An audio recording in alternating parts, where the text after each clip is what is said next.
Ako po si Visenia Rilente na nahirang bilang isang barangay coordinator.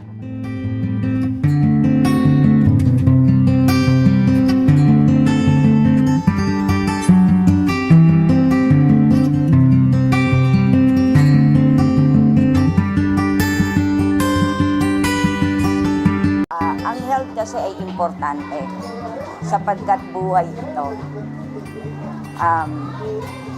Sa amin bilang volunteer health worker, tinutugunan namin yung aming mga natutunan.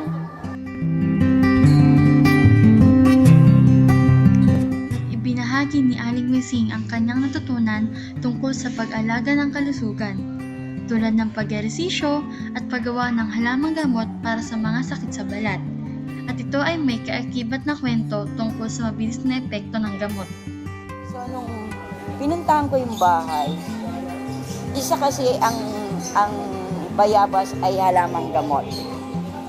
Ang sabi ko sa nanay niya, magpakulo ka. Pakuluan mo, yun ang ihugas mo. 2 beses sa isang araw, hugasan mo ang paa. Then after nun, after ng hugas, pahiran mo nito. Yun ang ipinampahid niya. Talaga siya maniwala kahit sa hindi, 1 week lang. Ang batang yun talagang nawala yung kanyang ano. Maawa ka kasi maski sa shoes, bawal siya.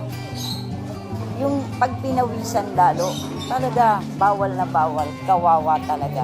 Pero kung ngayon makikita niyo, sana nga kung siya may interview natin para malaman niyo yung katotohanan kung ano yung akapunin ko. Ano nga ba ang rason kung bakit pinili ni Aling Wesing maging isang volunteer health worker ng kanilang barangay? Walang karapatang mag-volunteer ang mga mahihirap dahil kapag mahirap ka, kailangan kumayod ka para kumain ka. Para sa akin hindi. Mag-volunteer ka, mahalin yung kapwa mo.